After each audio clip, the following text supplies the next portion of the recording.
Bismillahirrahmanirrahim. Assalamualaikum warahmatullahi wabarakatuh. Alhamdulillah. Alhamdulillahirabbil alamin. Wassalatu wassalamu ala asyrafil anbiya wal mursalin Sayyidina Muhammad wa ala alihi wa sahbihi ajma'in. Allahumma salli ala Sayyidina Muhammadin tibbil qulubi wa dawaiha wa afiyatil abdani wa shifaiha wa nuril absari wa diyaiha wa ala alihi wa sahbihi ajma'in. Rabbi shrah li sadri wa yassir li amri wahlul 'uqdatam min lisani yafqahu qawli, amma ba'd. Pengurusi serta jawatan kuasa surau, para imam, para bilal, tuan-tuan, puan-puan, hadirin hadirat sekalian, pertama sekali syukur dan berterima kasih banyak kepada Allah Subhanahu wa taala. Allah masih lagi panjangkan umur kita sehingga ke pagi ini. Alhamdulillah.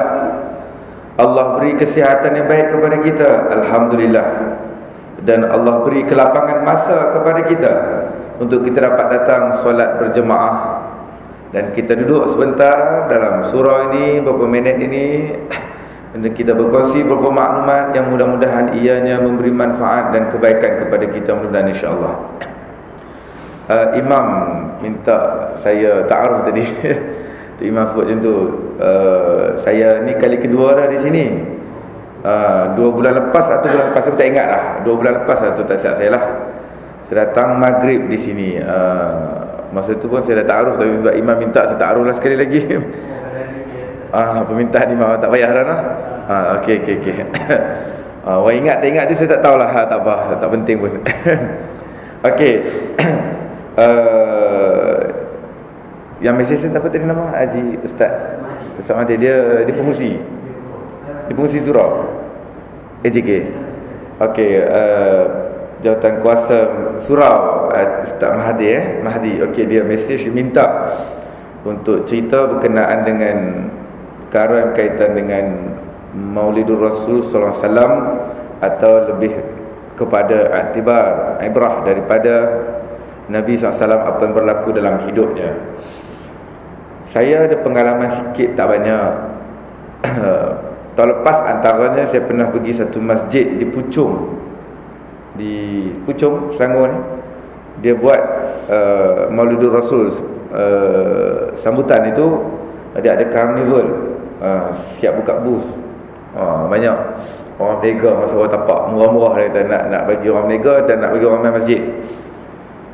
Dia buat program tu 7 hari. So ceramah dia tu tiap-tiap malam maghrib, malam 7 malam. Dia minta saya tu hari yang ke-7. Saya kata nak cakap apa hari ke-7 ni? Tiap-tiap minggu hari 6 hari tu orang cakap dah. Dia kata tak habis, bagi tajuk lah. Memang betul 6 hari 7 hari memang tak habis. Sebab kalau kata contoh lah, kita baca kitab Syama'il Muhammadiyah, cukup lah. Kalau baca seminggu sekali, sejam, 2 tahun tak habis lagi. Kitab yang menceritakan, antara kitab yang menceritakan tentang perihal Nabi Muhammad sallallahu alaihi wasallam. Kita nak kenal isteri kita, kita cuba untuk dalami dia suatu ketika dahulu. Lepas tu cinta dia. Begitulah dengan Nabi Muhammad SAW, malah lebih lagi. Untuk kita kenal baginda Nabi SAW, ini hanya sebagai tambahan sikit-sikit saja, ataupun sekadar ingatan lama yang dibarukan semula. Untuk kenal baginda Nabi SAW, memang sepanjang hidup kita proses pengenalan, pembelajaran, dan untuk menggali apa-apa yang keluar daripada mulut Nabi SAW itu sentiasa kita cuba untuk tahu supaya kita ni lebih sayang dan lebih rasa roh untuk sambung dan pertahankan apa yang Nabi SAW sudah bawa kepada kita, yakni Islam. Okey, tuan-tuan sekalian, ramai pengasas agama di dunia ni, Buddha, Jesus, Confucius antaranya. Kita tak kata Nabi Muhammad itu pengasas agama, tidak. Tapi satu orang yang mengasaskan agama, yang lain-lain itu ada yang berkekalan sehingga hari ini, ada yang hidup segan mati tak mau. Okey, ada pengikutnya. Namun beza dengan Nabi Muhammad SAW. Nabi Muhammad SAW bukan pengasas agama, tidak sama sekali. Beliau Rasul, kita yakin itu. Beliau wakil Allah, utusan Allah, menyampaikan khabar dan berita kepada kita. Hebatnya Nabi Muhammad SAW, tidak ada mana-mana manusia yang namanya disebut dan diucap setiap masa dan setiap ketika. Tidak ada. Nabi Muhammad SAW namanya disebut setiap masa dan ketika. Pertama, azan. Azan, tuan-tuan semua sedia maklum, masuknya waktu ini, waktu solat itu, seluruh dunia tak sama. Betul? Peredaran matahari dan bumi, pusingannya itu, putarannya itu menyebabkan sentiasa ada tempat yang masuknya waktu solat itu. Maka bila masuk waktu solat, kita disyariatkan untuk azan. Bila azan, azan mesti sebut asyhadu anna Muhammadar Rasulullah. Naik saksi, tak ada Tuhan melainkan, tak ada, dan Nabi Muhammad itu utusan Allah. Satu. Azan ni yang kita dah azan 5 kali sehari itu sekurang-kurangnya, itu syariat yang Allah mimpikan kepada Nabi Muhammad SAW, kepada Sayyidina Umar Al-Khattab, dan lafaz yang datangnya dalam mimpi mereka berkekalan sehingga ke hari ini. Lafaz yang sama yang kita dah azan seluruh dunia, azan itu. Satu. Yang kedua, apa proofnya, apa evidence-nya, apa buktinya? Kata setiap ketika dan setiap masa orang menyebut tentang Nabi Muhammad SAW. Tak ada manusia yang macam tu. Kita bila masuk waktu, kita bersembahyang. Ada yang sembahyang fardu, ada yang sembahyang sunat. Seluruh tempat, seluruh dunia. Maka bila kita bersembahyang dalam tahiyat akhir, tak nak kena baca tahiyat akhir. Tak baca asyhadu an la ilaha illallah, asyhadu anna Muhammadar Rasulullah. Tak baca itu dalam tahiyat akhir, tak sah sembahyang kita. Allahu Rabbi. Dia baca asyhadu an la ilaha illallah, tak mau baca asyhadu anna Muhammadar Rasulullah. Kita tahu itu bacaan tahiyat akhir, maka tak sah. Tak nak kena baca juga. Allahu Rabbi. Tuan-tuan sekalian,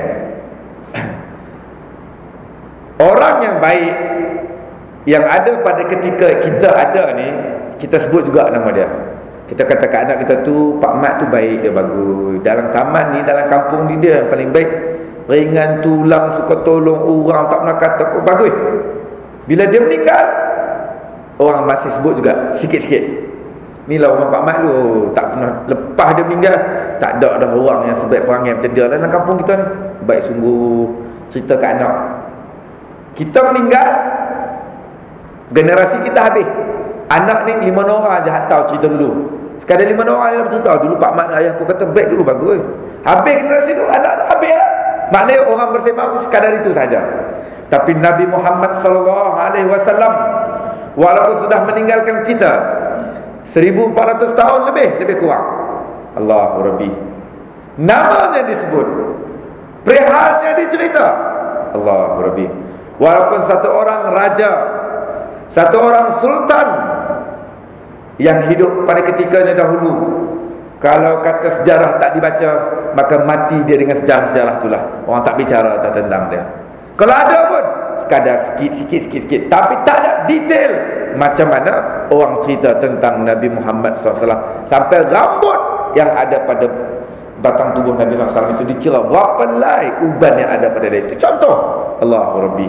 Sampai macam tu sekali, tidak ada manusia yang ada sampai peringkat itu, pengiktirafan sama-sama manusia kepada satu orang manusia yang kita sangat respect, hormat dan sayangi dan kagumi dia. Sayang kagum ni bukan boleh buat. Kita bukan boleh arah orang, upah orang, suruh buat. Benda tu datang dengan inisiatif, dengan kehendak, kerelaan seseorang itu kepada apa yang kita maksudkan ni. Okey. Saya sebut secara ringkas. Tuan-tuan semua sedia maklum, dan ini sejarah yang kita saban tahun ulang. Tapi saban tahun ulang pun musim Maulidur Rasul saja. Musim hijrah tentang hijrah, musim Isra cerita tentang Isra.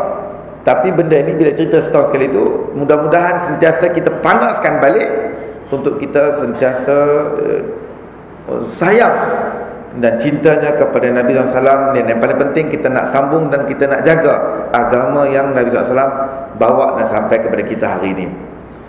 Allah Subhanahu Wa Taala uji Nabi Muhammad SAW sewaktu Nabi SAW dalam kandungan lagi. Allah nak didik dia. Allah nak jadikan dia satu orang yang hebat di kemudian hari. Orang yang tabah, kuat dan sabar dengan ujian di depan nanti.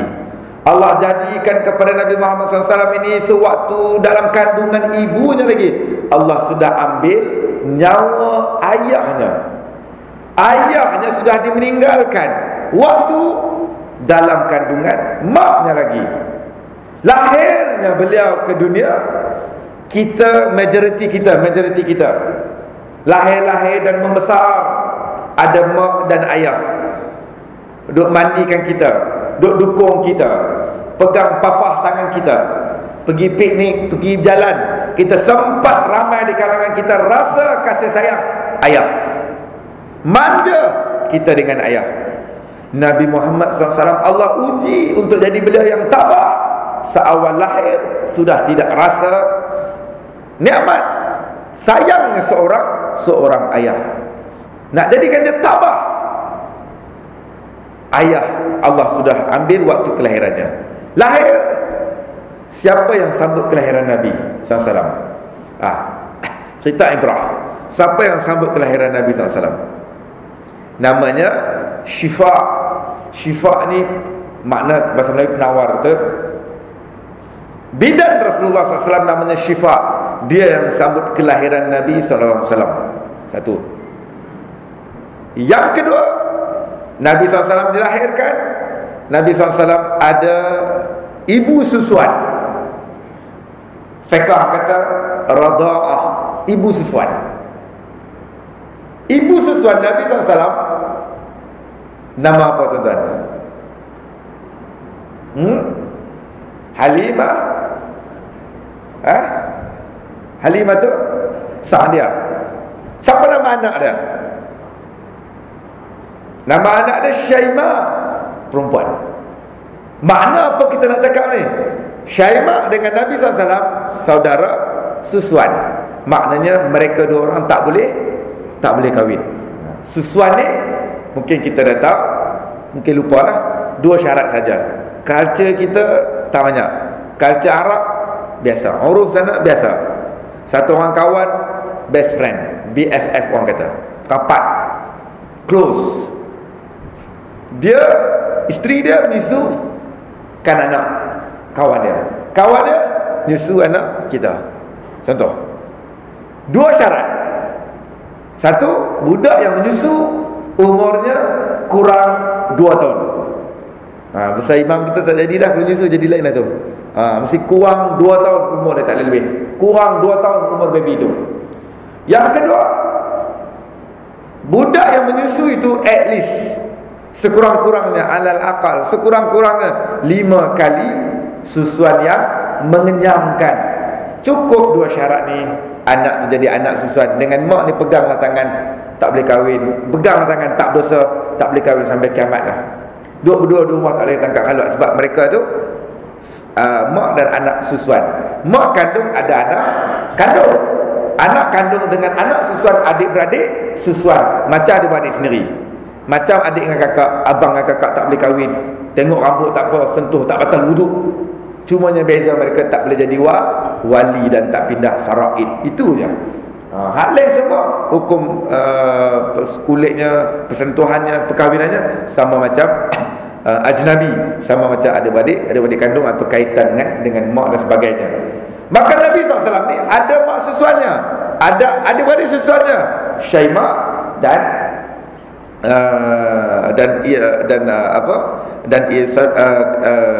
bidannya itu nama Syifa. Saya sebut ni sebab apa saya sebut? Okey. Kita ni di kalangan kita biasanya letak nama anak ni,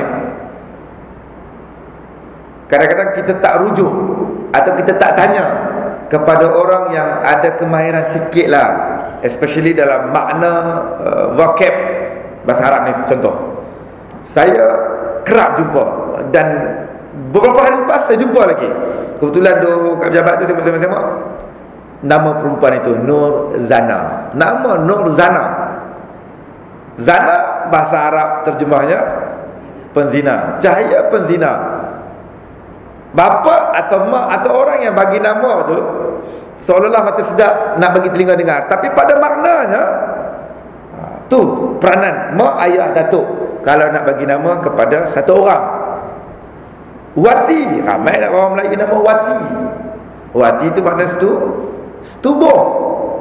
Kadang-kadang orang ni dia letak gabung nama demi sayang dan cinta dia. Dia kata kita ni buah nama anak, nanti kita gabung nama kita lah sayang lah. Dia kata kat isteri dia.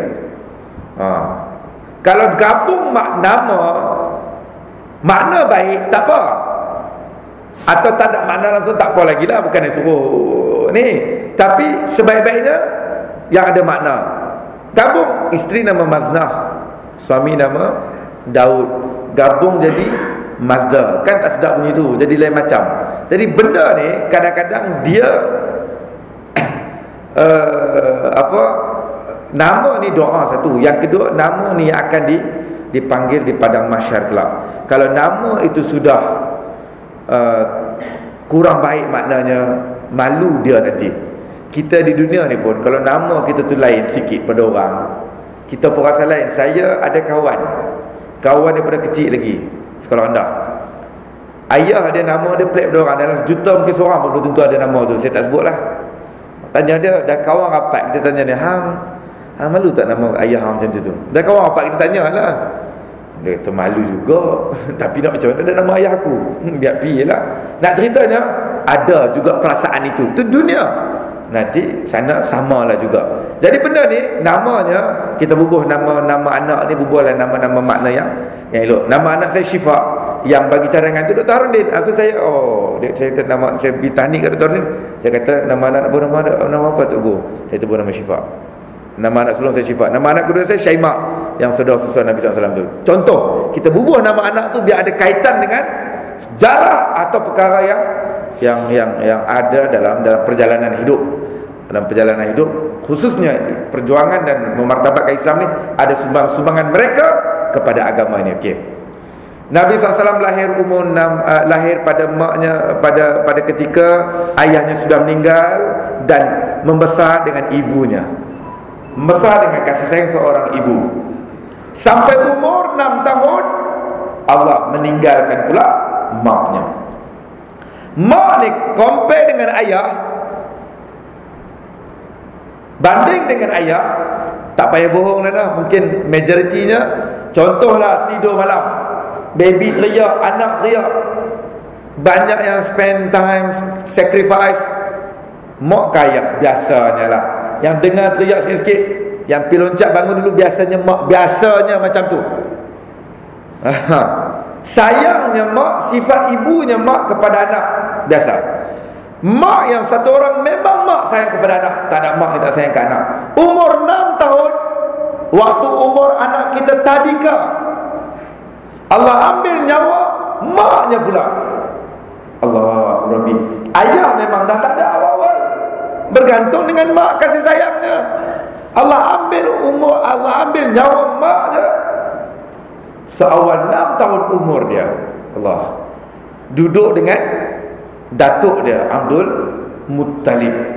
Ramai orang tertukar, Datuk Abdul Muttalib, duduk dengan datuknya Abdul Muttalib. Abdul Muttalib Bidayah wa Nihayah sebut, Rahiqul Makhtum sebut, ni kitab dan pengarang dalam kitab sirah. Kata Abdul Muttalib adalah ketua penduduk Mekah ketika itu. Dia ketua penduduk Mekah. Bila anaknya meninggal, nantunya meninggal, dia ambillah Muhammad bin Abdullah, Nabi Muhammad ini, untuk dia jaga seusia 6 tahun. Datuk ni tuan-tuan, kadang-kadang dia sayang kepada cucu kalah macam mana dia sayang ke anak. Kita ada anak, kita ada ayah. Kita sayang ke anak kita tu dengan ayah kita sayang kat cucu dia, kadang-kadang kalah kita, manja dia tu. Tonton mungkin ramai yang dah perasan. Kot lah, kita dulu masa kecil minta ke ayah kita nak tu, nak ni, nak tu. Oh, kadang-kadang sampai kesut lah. Haram dia tak beli pun kat kita. Teriak ni bagi nak kau, tak dapat-dapat. Tapi anak kita, cucu dia, tak teriak pun, tak minta, dapat. Kita kata, tanya kat ayah dulu, siapa saya minta tak dapat benda ni. Ni anak saya minta, tak minta pun ayah bagi dah. Hang lain, dia lain. Oh, dia pun hang lain, dia lain. Kadang-kadang kita nampak datuk ni sayang kat cucu, kalah betul dia sayang kat anak. Kita balik rumah seorang, mak tanya, hang balik seorang je ke? Seorang je mak. Singgah saja, balik outstation, masuk saat nak makan. Oh, nak makan tu kat dapur tu adalah hak lebih-lebih bagi tadi. Kalau ada lah, tak ada, hang carilah apa ada. Oh, macam tu ya. Kita pun cari singgilah bawah singgi tu. Tapi kalau balik dengan cucu, segala barang mak nenek dan piah tu duduk keluar. Kalau boleh dia nak masak dengan piah dia nak makan sekali. Punya rai dan seronoknya. Contoh, datuk kepada cucu, nenek kepada cucu. Rasulullah SAW duduk dengan datuknya tak lama, 2 tahun je. Sayang seorang datuk kepada cucu, manja seorang datuk kepada cucu, hanya dirasai 2 tahun saja. Meninggal datuknya umur 8 tahun. Ketika Nabi SAW umurnya 8 tahun. Allah Rabbi. Seorang demi seorang Allah ambil nyawa orang yang, satu orang yang biasanya pada fitrahnya mereka inilah yang akan mengalirkan kasih sayang kepada orang yang kaitan itu. Umur 8 tahun Allah meninggalkan pula datuknya. Nabi SAW duduk dengan bapa saudaranya Abu Talib. Bapa saudara Nabi SAW pula umur 8 tahun. Umur anak kita darjah 2. Duduk dengan bapa saudaranya Abu Talib. Abu Talib ni take over jadi ketua penduduk di Mekah. Sebab asalnya ayah dia bila meninggal dia take over. Abu Talib dalam kitab kisah dalam apa Rahiqul Maktum kata dia ada anak yang ramai. Dia tu sendiri ada anak ramai dah. Ambil pula anak saudara duduk seorang nama Muhammad ni. Dia ni bukan kaya, orang susah. Banyak duit dan harta dia dihabiskan kepada penduduk Mekah. Sebab dia ketua penduduk. Orang payah, orang susah memang jumpa dia. Macam wakil rakyat. Contohlah kalau wakil rakyat macam tu lah. Dia jaga kebajikan dan dia tu satu orang susah. Dia pun tak susah, anak dia pula ramai. Rahiqul Maktum cerita, kadang-kadang Nabi SAW pada malam hari makannya Nabi SAW tu mengalah. Dan kadang-kadang tak makan, mengalah dengan sepupu-sepupu dia. Dia duduk rumah bapa saudara dia ni anak ramai, maknanya sepupu Nabi SAW. Budak-budak bila makan, tabiat budak-budak biasalah berebut. Bila berebut, Nabi SAW mengalah, tak berebut. Akhlak dididik daripada seawal kecil lagi. Allahu Rabbi, tak berebut. Dan dia sedar bahawa tu rumah pakcik dia, bukan rumah dia. Dia hanya menumpang. Allahu Rabbi. Membesarnya pada malam harinya banyak, malamnya yang tidak dimakan atau yang sangat ringan makanannya nak dibanding dengan banyaknya yang tak makan daripada makan. Ini yang disebut oleh Rahiqul Maktum. Allah didik dia nak besar nanti tu, nak ikat perut dengan tali nanti ni, kerana sirah sebut Allahu Rabbi. Inilah perjalanan ringkas yang kita boleh sebut antaranya yang berlaku kepada manusia yang sangat mulia, yang kita sebut namanya, disebut setiap masa dan ketika. Allah Rabbi. Umur 8 tahun, umur 12. Umur anak kita darjah 6. Duduk dengan bapa saudaranya Abu Talib. Abu Talib ni orang berniaga sikit-sikit. Dia berdagang, dia berniaga. Dia bawa Nabi SAW nak perkenalkan, nak ajak sikit-sikit cara berniaga ni, bawa ke Syam, ke Syria, ke Suria. Hari ni Syria yang sedang bergolak itu. Abu Talib dan rombongannya bawa Nabi SAW waktu itu umurnya 12. Dah dididik untuk berniaga berdagang, bawa ke Syam. Okey. Ada sejarah dan peristiwa yang berlaku sepanjang perjalanan mereka nak sampai ke bumi Syam, ke Syria. Mereka melalui, rombongan ini melalui satu kawasan gereja. Satu kawasan gereja yang padrinya namanya Buhaira. Buhaira ni dia padri. Dan dia bila kata padri, maknanya dia ada kitab Injil, dia baca, dia dapat maklumat. Sebab apa? Kitab yang turun sebelum Quran, Injil yang sudah diceritakan dalam dia secara spesifik, secara detail, mendalam tentang karakter, tanda-tanda Nabi akhir zaman. Allah kata dalam Al-Quran, ya'rifunahu kama ya'rifuna abna'ahum. Allah kata mereka ini, yakni orang-orang yang dikurniakan kitab sebelum Al-Quran, Allah sudah cerita detail, Allah dah cerita mendalam tentang tanda-tanda Nabi akhir zaman ni.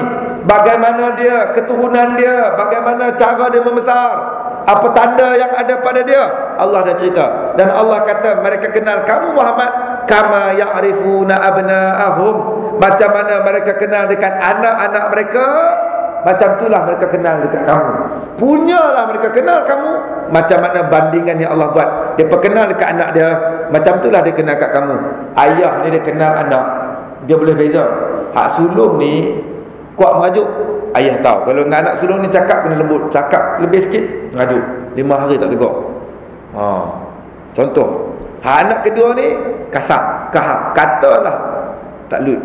Kena cakap kuat sikit, cara approach dia lain. Anak ketiga ni pula, pantang tak tolong, upah panjang.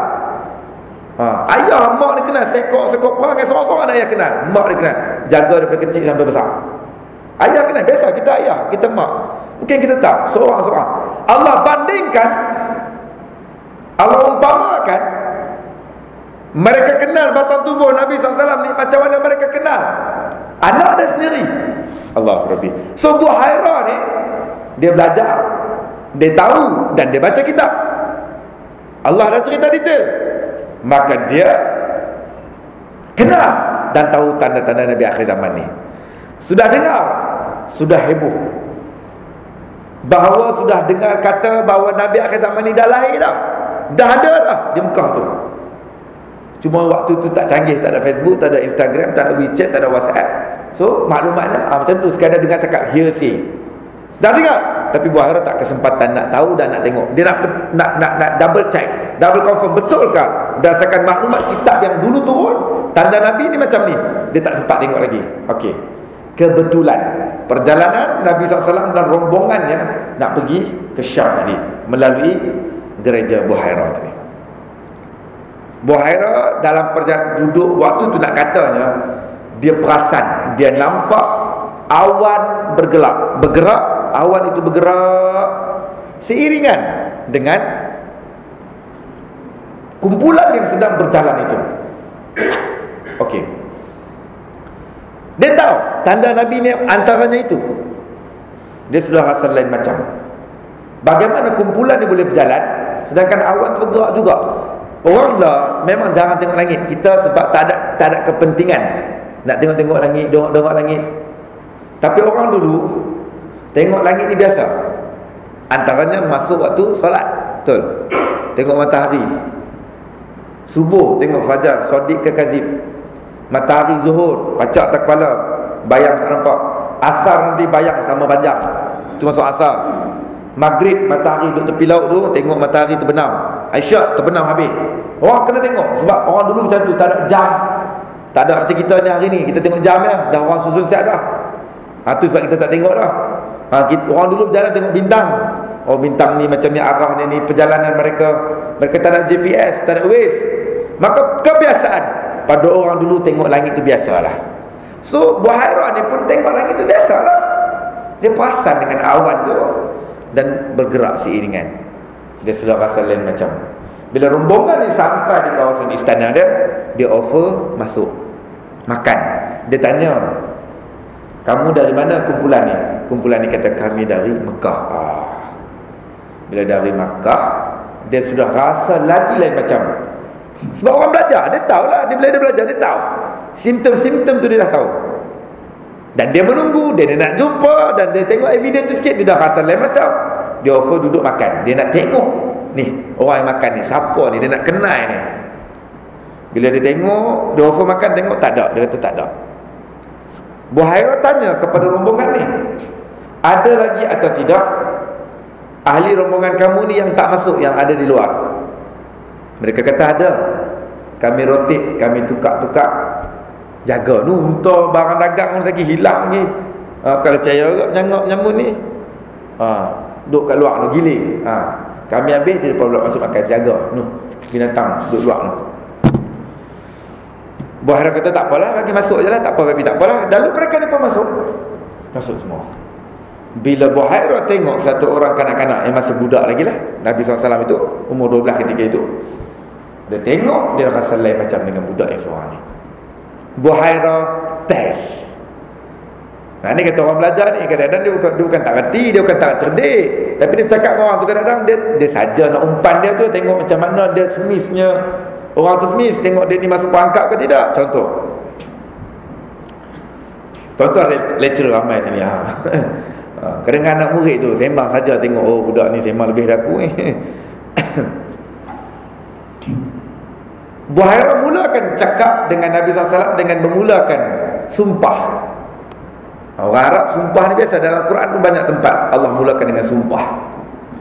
Buhairah kata, demi Lata, demi Uzza. Lata dan Uzza antara nama-nama berhala yang disembah oleh masyarakat ketika itu. Yang famous nama dia, yang diletak di keliling Kaabah.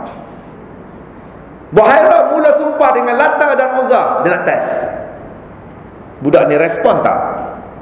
Kan Nabi SAW lah. Nabi SAW tak respon. Nabi SAW senyap, tak balas. Bila dia bersumpah dengan berhala nama Lata dan Uzza, senyap, tak kata apa. Buhairah change, tukar. Dia bersumpah dengan nama Allah. Bila Buhairah sumpah dengan nama Allah, demi Allah, Rasulullah SAW merespon. Dia kata, baru dia balas apa yang ditanya, dan dia respon kepada apa yang diajukan oleh Buhairah. Buhairah dah rasa dua bukti dah. Budak ni kecil ni dah pandai Allah ni. Sedangkan mereka ni datang daripada Mekah. Mekah ni ramai ketika itu berhala, sembah berhala. Bertambah lagi. Bila Nabi SAW duduk makan, Buhairah minta izin. Sebab dia budak, dia minta izin. Dia kata, boleh tak dia nak tengok di belakang bahu Nabi SAW. Allah Rabbi. Dia nak tengok. Bila diselak, Allah Rabbi, bertambah jelas tanda khatamun nubuwah, bukti kenabian, tanda kenabian. Dalam kitab Syama'il Muhammadiyah disebut tanda kenabian ni, Nabi ni ada tanda kelahirannya. Tanda kelahirannya ada di belakang bahu Nabi SAW. Antara dua bahu di belakangnya ada bulat bujur telur itu, kemerah-merahan. Benda ni bukan boleh buat, tanda di tanda lahir. Beranak-beranak lah mungkin moden ni boleh operate buat, tapi waktu tu lain. Okey, tak apa, saya ringkaskan. Bila Buhairah tengok, bertambah lagi dah. Dia kata benda ni kau boleh buat ni. Sebab dia baca, dia belajar, dan Allah kata dia tahu, dia pun tahu. Buhairah tanya kepada kumpulan ni anak siapa? Dia kata, ni anak siapa? Abu Talib kata, ni anak aku. Buhairah kata, setahu aku budak ini bapaknya sudah meninggal sewaktu kelahiran, dalam kandungan maknya lagi. Allahu Rabbi. Sebab dia belajar dan dia tahu tak boleh nak otak dia, tak boleh nak kencing dia. Abu Talib, bukan Abu Talib nak kencing, tak. Abu Talib kata, ya betul, bapaknya meninggal dalam kandungan maknya. Aku bapa saudara dia. Betul lah, bapa saudara. Abu Talib, Buhairah kata, kamu nak pergi ke Syam, orang Syam kenal siapa budak ni, jangan bawa bahaya, tak selamat dia. Sebab orang kenal, orang nak bunuh lah. Sebab apa? Orang tak nak Nabi akhir zaman ni. Sebahagiannya mereka beriman, sebahagiannya lagi tidak. Wa inna fariqan minhum yuqimuna haqqa wa hum ya'lamun, kata Allah lepas tu pula. Sebahagian orang yang tahu ni beriman. Oh, dia akut betul tanda ni ada. Sebahagian lagi walaupun dia tahu tanda Nabi akhir zaman, mereka tetap tolak sebab mereka marah. Antaranya Nabi akhir zaman tu bukan dari keturunan dan kaum mereka. Sampai macam tu sekali. Jadi bila macam tu Nabi SAW balik dan tak jadi meneruskan perjalanan ke Syam, ke Syria. Yang meneruskan perjalanan yang lain. Nabi SAW patah balik dan ditemani dengan orang yang diupah oleh Abu Talib untuk pulang semula ke Mekah. Syarikah kata cerita umur 25 Rasulullah kahwin, memang ada khilaf dari segi bab ni, tapi tak payah gaduh lah. Tapi yang asal yang kuatnya kata umur 25 dan umur Sayyidatina Khadijah umur 40, perkahwinan mereka 25 tahun, umur 65 Sayyidatina Khadijah wafat dan meninggal. Okey, selesai. Satu kita ambil. Pertama, setiap Nabi dan Rasul dia ada mukjizat. Okey. Mukjizat ini tak ada pada manusia. Kalau dia kata saya ada mukjizat, boleh ni. Ambil meja ni empuk tak kepala dah. Mana ada manusia ada mukjizat? Tak ada. Okey. Ni kadang-kadang pengaruh dengan ajaran sesat. Minta maaf lah noh. Minta maaf sangat-sangat. Kebetulan saya pernah lah juga terlibat, dan kita tengok orang kadang-kadang yang terlibat dengan ajaran yang salah songsang ni, kadang-kadang bukan calon-calon orang, ada lecturer, pensyarah, ada IPTS, ada IPTA, terlibat, malahan bukan terlibat, menjadi pendokong kepada ajaran tu. Ada sikit, tapi ada. Tu belum cerita Syiah lagi, yang markasnya digombak. Antaranya itu tak apalah. Okey. Mukjizat hanya ada pada Nabi dan Rasul. Manusia tak ada. Kalau ada pun kepada manusia ni, kalau kata ada pun, let's say lah kata ada, bukan mukjizat, namanya karamah. Orang Melayu kata tu ada keramat tu, dia tu Datuk Keramat KL tu. Bukan keramat tu, karamah ni bahasa Arab, maknanya kemuliaan. Allah boleh memuliakan siapa di kalangan manusia ni dengan Allah bagi kelebihan yang tertentu, yang pada adat kebiasaannya manusia tu payah dan mencari adat, dia nak boleh benda tu. Kata Imam Ghazali, antara karamah manusia ni yang pada kebiasaannya orang payah nak boleh benda tu. Contoh pertama sekali, hafal Quran. Bukan semua orang mampu. Dalam surah ni berapa orang yang 30 juzuk dalam kepala dia? Kita cucuklah celah mana ayat pun dia boleh sambung je. 6,236 ayat. 30 juzuk 114 surah.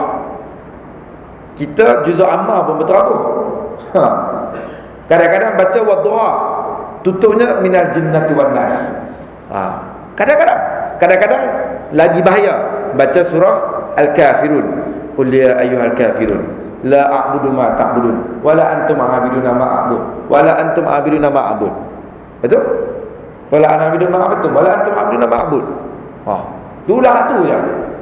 Lakum dinukum tak masuk-masuk. Kalau imam baca, kadang-kadang bila dia pedajan, imam ni dah nampak dah bermain dah. Bila kata siap dah. Bila ni tahu tapi saja tak beritahu. Pada muka sebab jadi imam. Jadi kadang-kadang kita baca surah yang juzuk amma tu pun dah bersepah. Bayangkan orang yang boleh hafal 30 juzuk. Allah Rabbi, itu karamah, kemuliaan yang tak semua orang boleh mampu. Cubalah untuk anak kita, adalah 5 orang anak kita tu seorang, sekurang-kurangnya lah ada yang hafal Quran, yang boleh jadi syafaat nak tolong kita dengan sebab hafal Quran tu. Allah Rabbi. Berapa ramai orang yang boleh hafal hadis? Ratusan, ribuan hadis. Abu Hurairah radhiyallahu anhu, sahabat Nabi SAW, dia riwayat hadis 5,000 lebih kurang 5,186, tak saya lebih kurang itulah. Tapi 5,000 lebih hadis yang dia riwayat. Dalam surah ni ada orang yang ada hafal 100 hadis. Kita baca kata hadis bab bersih, hadis bab sabar, hadis bab jihad, hadis bab perang, hadis bab ekonomi. Nantilah balik lagi kita search Google tengok. Habis kuat Google je lah kita. Allah Rabbi punya lemah. Abu Hurairah 5,000 lebih dia hafal. Bukan saja hafal matan, dia punya contohnya apa kita kata, innamal a'malu binniyat. Itu matan, itu sikit je dulu. Bukan saja itu, malahan perawi-perawinya A daripada B, B daripada C, C daripada sampai ke Nabi SAW. Dia ingat Allah Rabbi 5,000 lebih. Allah, itu tandanya karamah, kemuliaan yang Allah bagi kepada manusia yang terpilih, yang tak ramai manusia mampu sedemikian rupa. Allah. Tapi keramat lain ni faham lain. Bila jalan atas air, bila pecah gelapuh, tiupnya pecah. Itu pahaman kita lah. Tak pergi kat dia lah, dia nak faham macam tu. Tapi dalam Imam Ghazali sebut karamah yang ada pada manusia yang terpilih. Pada manusia biasa tak ada mukjizat. Kalau ada pun pada manusia biasa namanya karamah, kemuliaan. Karamah dia bahasa Arab, kemuliaan yang Allah boleh bagi kepada satu orang yang Allah nak dengan kelebihan-kelebihan yang tertentu macam kita buat tadi. Okey. Mukjizat yang paling besar yang dikurniakan kepada Nabi SAW namanya Al-Quran. Mukjizat yang ada pada Nabi ni banyak. Setiap Nabi ni masing-masing ada kelebihan yang tertentu. Mukjizat ada yang Allah bagi dengan tertentu. Nabi Muhammad SAW kita pernah tengok dalam hadis baca, antaranya pernah Nabi SAW ni keluar air daripada celahan jari dia. Kita dengar, kita yakin hadis sahih. Awan menaungi Nabi SAW. Unta pernah tunduk kepada Nabi SAW bila dicabar. Tapi kita dengar dan kita baca, kita tak tengok. Tapi mukjizat yang datang kepada Nabi SAW dan kita boleh tengok sampai hari ini, tu Quran. Satu-satunya yang kekal dan sehingga hari ini ada, dan ianya yakin akan kekal sampai ke akhirat. Inna nahnu nazzalna dzikra wa inna lahu lahafizun. Kata Allah, aku yang turunkan Quran, aku akan jaga. Okey. Tuan-tuan, Al-Quran tu 6,000 lebih ayat dia, 6236. Kata Imam Suyuti. Okey. Sikit lagi tuan-tuan lah. Suruh berhenti ni Sikit lagi nah. Okey. Al-Quran ni sudah 6,000 lebih.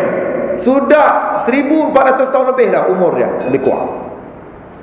Tuan-tuan ni ramai yang duduk di bidang akademik ni, mungkin semualah sebab taman universiti. Okey. Kadang-kadang kita buat apa contoh sampel yang simple. Kita beli surat khabar. Kita baca kat bawah dia, ralat, pembetulan, permohonan maaf. Kecil je bawah. Contoh, kadang-kadang tengah tepi mana dan dia nak boh lah, minta maaf. Sebenarnya gambar yang kami siarkan pada surat khabar semalam di muka surat 2 adalah gambar Imam Taman Universiti Surah Al-Bukhari, bukan penyangga yang kami masukkan dalam surat khabar tu. Contoh, mau tersilapnya sebab hari yang sama ada dua kejadian. Satu surau buat program, satu lagi dekat tu ada kejadian rompak. Maka wartawan yang sama dia kelang kabut sikit. Kemungkinan tak mustahil ada berlaku kesilapan, dan kita kerap tengok dan surat khabar peminta maafan ralat, maknanya potensi untuk salah biasa. Kita beli buku, tuan-tuan biasa main dengan buku. Cetakan pertama, cetakan kedua, cetakan ketiga. Cetakan kedua kadang-kadang dia ada perubahan sikit, penambahan sikit. Sebab apa? Dia kata pada cetakan pertama tu kami rasa ada kekurangan dan maklumat kami agak silap sikit, so kami betulkan dengan cetakan kedua. Pernah saya pernah tengok. Maknanya apa? Ada correction, ada pembetulan. Quran ini tuan-tuan sudah timbul pelbagai manusia, pakar bahasa, pakar sejarah, pakar sains, segala pakar ada di dunia ni. Tuan-tuan pernah dengar tak satu orang yang dia tu pakar dalam bidang dia buat pembetulan pada Quran. Dia kata Quran ni kalau ikut dari segi ilmu bahasa dia, nahwu dia tak sesuai macam ni, grammar dia tak boleh macam ni, saraf dia susun atur huruf ni, perkataan baris ni tak sesuai macam ni, salah ni dari segi kajian bahasa kami. Tuan-tuan pernah dengar tak macam tu? Maknanya tak ada. Malahan pakar ni pula jadikan Quran sebagai panduan mereka untuk mereka betulkan apa yang salah dari kajian mereka. Tak ada. Datanglah pakar bahasa mana pun tak ada. Bahasa, sejarah, sains. Tuan-tuan pernah dengar nama Profesor Maurice Bucaille, Perancis, dia masuk Islam. Dia international punya saintis, bukan cikgu sains kalau rendah ni, international. Kan dia buat kajian, akhir sekali dia masuk Islam dengan sebab Quran yang dia kaji.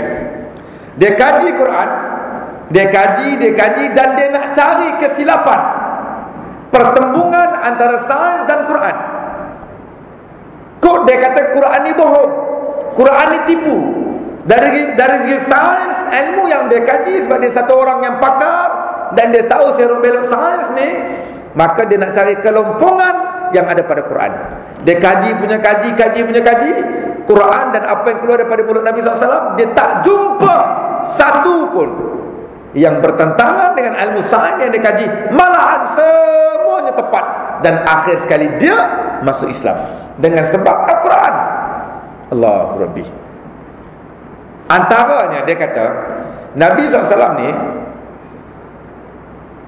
pernah sebut dalam hadis yang diriwayatkan oleh Imam Muslim, antaranya Nabi SAW pernah kata tulu asy-syamsi min maghribiha. Antaranya tanda kiamat, tanda nak berlaku kiamat ni ada tanda. Antaranya matahari terbit di sebelah barat, tulu asy-syamsi min maghribiha. Lah terbit timur terbenam barat. Nanti sebelum kiamat barat terbenam sana.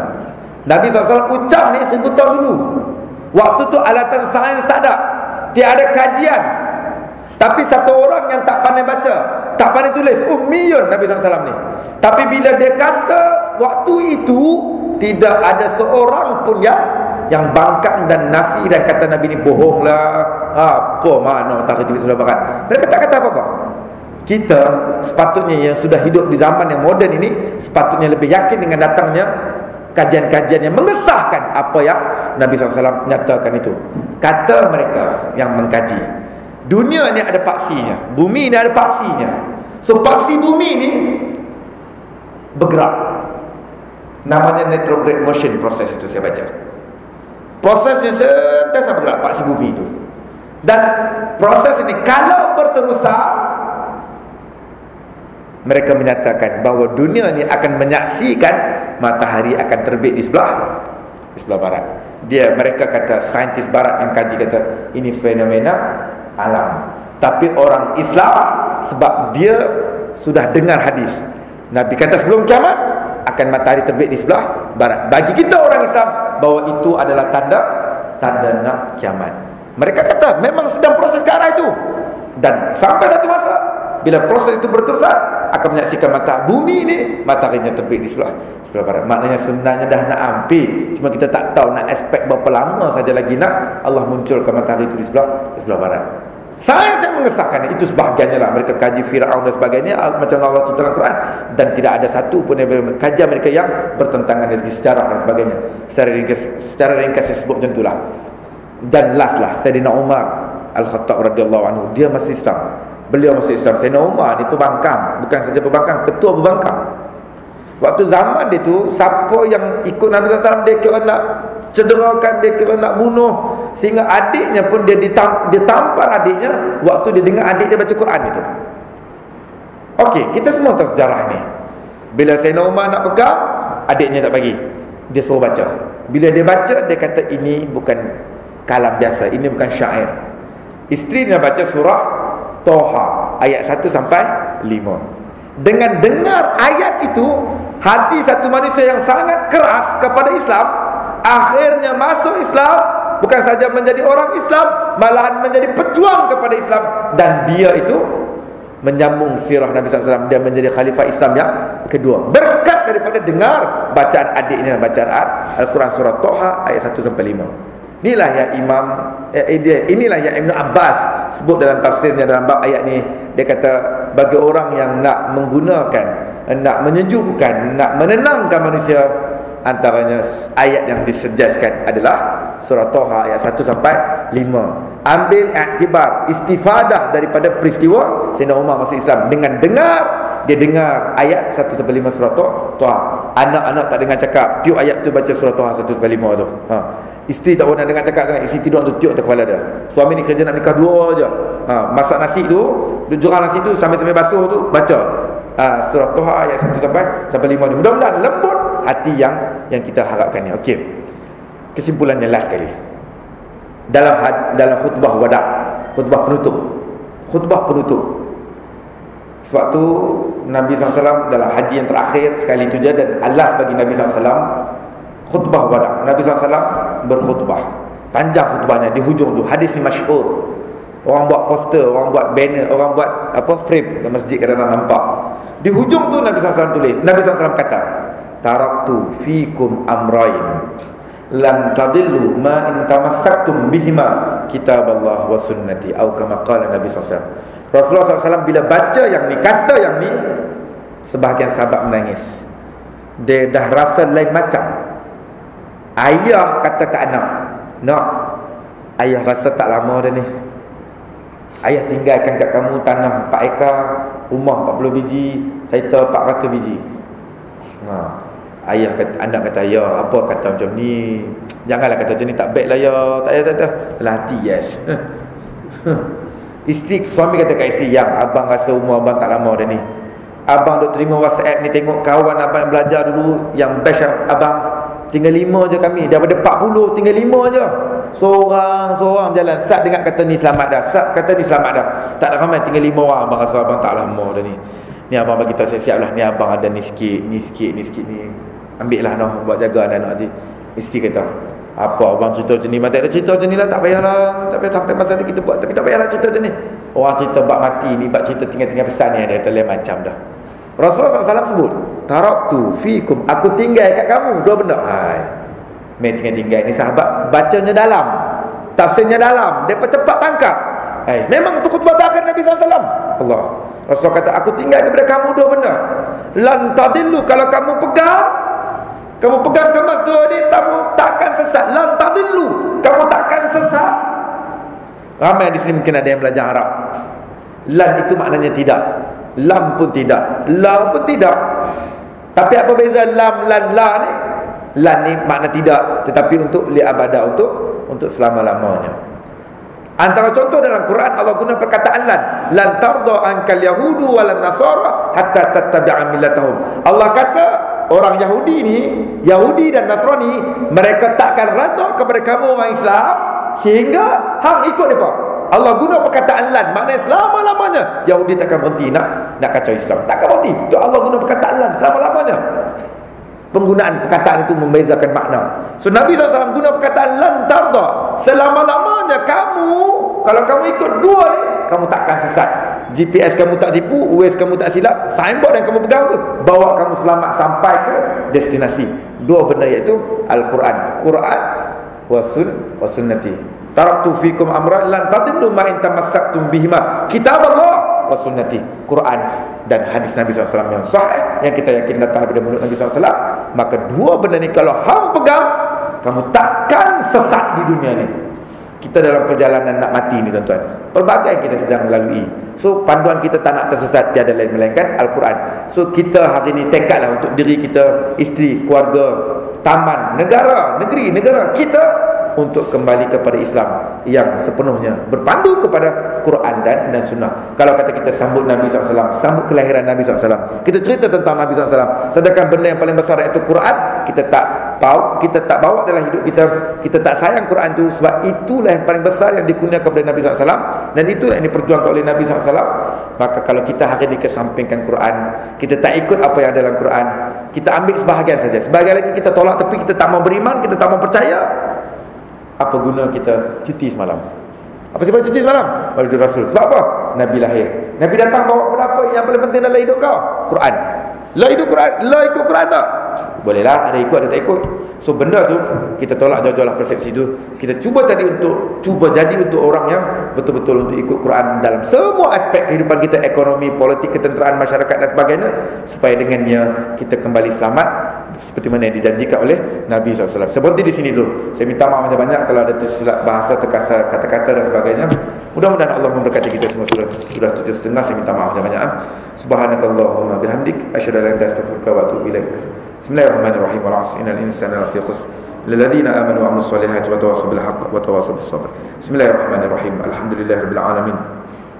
Salatu wassalamu ala asyrafil anbiya wal mursalin sayyidina Muhammadin wa ala alihi washabbihi ajma'in.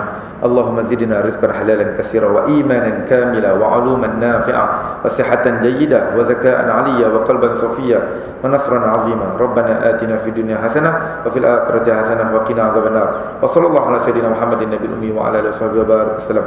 Alhamdulillahirabbil alamin. Taqabbalallahu minkum. Assalamualaikum warahmatullahi